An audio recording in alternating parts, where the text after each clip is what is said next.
Hello friends, welcome all of you. नमस्कार दोस्तों, मैं आप सभी का हल्दर क्लासेस उदयपुर के ऑनलाइन प्लेटफॉर्म पर हार्दिक स्वागत है, अभिनंदन करता हूं। आज अपन बात करने वाले हैं चारे वाली फसल के बारे में, फॉडर क्रॉप्स के बारे में, और उसमें मैं आपके सामने लेके आया हूं रिजका, लूसर्न के बारे में। आज की क्लास के अंदर अपन बात करेंगे लूसर्न, रिजका, जिसे अपन अल्फा अल्फा के नाम से भी जानते हैं, जो आपको मालूम होना चाहिए। इसका जो वानस्पतिक नाम है वह है मेडिकागो सेटाइवा। ये तो आपको पता होना चाहिए, इसका वानस्पतिक नाम क्या है। मेडिकागो सेटाइवा के नाम से यह जाना जाता है। इसका जो कुल है वह है आपका लेग्यूमिनेसी कुल, इसकी फैमिली लेग्यूमिनेसी है, जो भी आपको मालूम होना चाहिए। उत्पत्ति स्थान दक्षिण पश्चिमी एशिया, और इसमें गुणसूत्र की संख्या जो होती है 32 होती है। इसके बाद रिजका जो है फर्स्ट टाइम जो कल्टीवेट है वह पर्शिया के अंदर किया गया था। कहां किया गया था? पर्शिया अर्थात ईरान के अंदर किया गया था। और यहां पे अल्फा अल्फा जो टर्म आया है वह एक प्रकार का अरबी भाषा का शब्द है। कौन सी भाषा का शब्द है? अरबी भाषा। ये अल्फा अल्फा जो है अरबी भाषा का शब्द है। तो कई बार जो एग्जाम के अंदर आपको इस प्रकार से भी आ सकता है, इसके उत्पत्ति स्थान के केस में पर्शिया या ईरान शब्द भी आ सकता है। तो आप यहां पे कंफ्यूज नहीं हो कि भाई रिजका का यहां पे उत्पत्ति स्थान क्या है। तो आपको याद रखना है पर्शिया या ईरान है, क्योंकि यहां पे सबसे पहले कल्टीवेट यहां से किया गया था, उसके बाद जो ये दूसरे स्थानों पर पहुंचा था। इसका नाम जो अल्फा अल्फा है वह एक अरबी भाषा का शब्द है। तो इस स्लाइड में सबसे इंपॉर्टेंट पॉइंट जो आ रहा है वो यही आ रहा है। इसका वानस्पतिक नाम मेडिकागो सेटाइवा है, इसका कुल जो है लेग्यूमिनेसी है, इसका उत्पत्ति स्थान जो आपको याद रखना है पर्शिया या ईरान के बारे में आपको मालूम होना चाहिए। देन अपन इसमें आगे बढ़ते हैं। इसे चारे वाली फसलों की रानी, क्वीन ऑफ फॉडर क्रॉप्स के नाम से जानते हैं। और किंग के बारे में आप जानते हो, किंग कहा गया है बरसीम को, राजा कहा गया है बरसीम को, और रानी कहा गया है रिजका को। इसके बाद रिजका को हरा सोना भी कहते हैं। वैसे एग्रीकल्चर के अंदर जो है हरा सोना जो है ये बांस के लिए आया, बंबू के लिए आया है। लेकिन अगर बांस या बंबू ऑप्शन में नहीं होता है, वैसे आपके कोर्स के अंदर तो नहीं है, लेकिन आपको ध्यान रखना है फसलों के अंदर अगर अपन बात करें, चारे वाली फसलों में बात करें, तो हरा सोना जो कहा गया है वह आपके रिजका को कहा गया है। लेकिन एक्चुअल में जो है हरा सोना जिस फसल के लिए, जिस पौधे के लिए आया है वह बंबू बांस के लिए आया है, जो भी आपको मालूम होना चाहिए। चारा उत्पादन हेतु जो होता है यह एक वर्षीय फसल है, अर्थात यह एनुअल क्रॉप है फॉडर के लिए हिसाब से।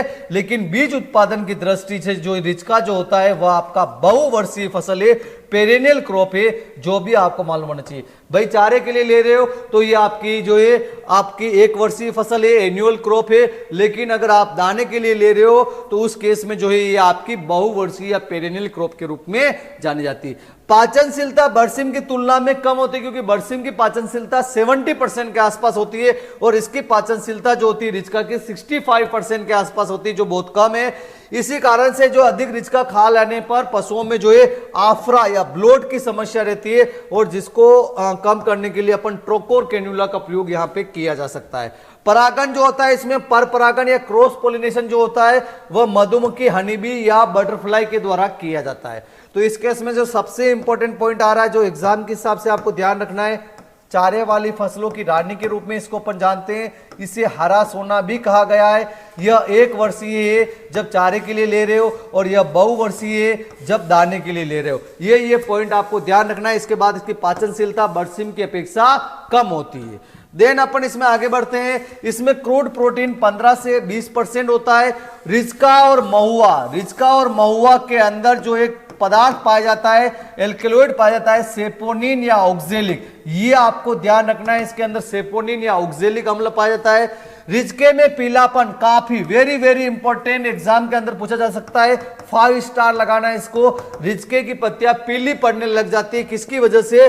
बोरोन की कमी की वजह से। यह भी आपको मालूम होना चाहिए कि भाई इसमें एल्कलॉइड सेपोनिन ऑक्जेलिक होता है, और येलोइंग जो होती है इसमें वह बोरोन की कमी की वजह से होती है, जो आपको पता होना चाहिए। इसके बाद रिजका के केस में एक और पॉइंट यहां पे आ रहा है कि डीप रूट सिस्टम होता है इसका, यानी इसकी जड़ें जो होती है गहरी जाती है। रिजका की जो जड़ें जो होती है वह गहरी जाती है, इस वजह से रिजका की फसल जो है सूखा सहन कर सकती है, ड्रॉट रेजिस्टेंस क्रॉप के रूप में जानी गई है, जो भी आपको मालूम होना चाहिए।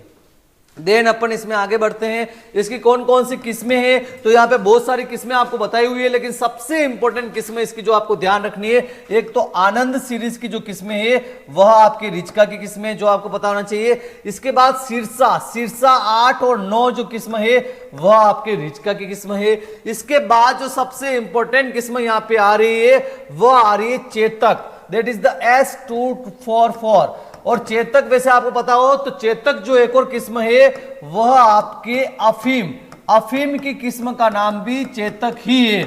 और चेतक जो है महाराणा प्रताप का घोड़ा भी था, तो चेतक के नाम से आप याद रख सकते हो। यह आपके रिचका की एक किस्म है, इसके साथ साथ अफीम की भी एक किस्म है। इसके अलावा इसकी बहुवर्षीय किस्मों में भी बहुत सारी किस्में आती है। ठंडे स्थानों के लिए हंटर रिवर और लद्दाखी, तो जो मैंने गोला लगाया है वो किस्म आपको इस केस में ध्यान रखनी है। आपको आनंद का ध्यान रखना है, सिरसा का ध्यान रखना है, चेतक सबसे ज्यादा इंपॉर्टेंट है। देन हंटर रिवर और लद्दाखी के बारे में भी आपको मालूम होना चाहिए, जो इसकी एक महत्वपूर्ण वैरायटियों के रूप में जानी जाती है, जो आपको पता होना चाहिए। देन अपन इसमें आगे बढ़ते हैं। नेक्स्ट वन आता है, इसके केस में जलवायु कैसी चाहिए, ठंडी जलवायु चाहिए क्योंकि ये रबी ऋतु की फसल है, विंटर सीजन की फसल है। मृदा इसके लिए कैसी चाहिए, गहरी मृदा चाहिए क्योंकि इसकी जड़ें जो होती है वह क्या होती है, गहरी जाती है, डीप रूटेड होती है, इसलिए गहरी मृदा चाहिए। चिकनी दोमट मृदा इसके लिए बेस्ट है, जड़ें गहराई पर जाती है। देन द नेक्स्ट वन, बुआई का समय, तो ये रबी ऋतु की फसल है, इसलिए इसकी बुआई जो है अक्टूबर नवंबर माह में कर देनी चाहिए, जो आपको मालूम होना चाहिए। इसके बाद इसके बीज दर की बात करें तो छिड़कवा विधि ब्रॉडकास्टिंग से अगर इसकी बुआई कर रहे हो तो 20 से 25 किलोग्राम। और नॉर्मली आपको यही याद रखना है, एग्जाम के अंदर आता है। तो रिचका की अगर बीज दर पूछी जाए आपसे, रिचका की अगर बीज दर पूछी जाए तो आपका आंसर जाएगा 20 से 25 किलोग्राम। लेकिन अगर आपको बीज दर बरसीम की पूछी जाएगी तो इस केस में आपको आंसर करना है 25 से 30 kilogram per hectare seed rate काम में ली जाती है। रिचका की कतार से बुआई करने पर 15 किलोग्राम पर कतार से बुआई पॉसिबल नहीं है क्योंकि चारे वाली फसल है। छिड़कवा विधि मोस्टली किसान काम में लेते हैं। इंटरक्रॉपिंग के केस में 6 किलोग्राम, तो इसमें यह केस आपको ध्यान नहीं रखना है। आपको यहां पे जो केस ध्यान रखना है वो रखना है 20 से 25 किलोग्राम वाला।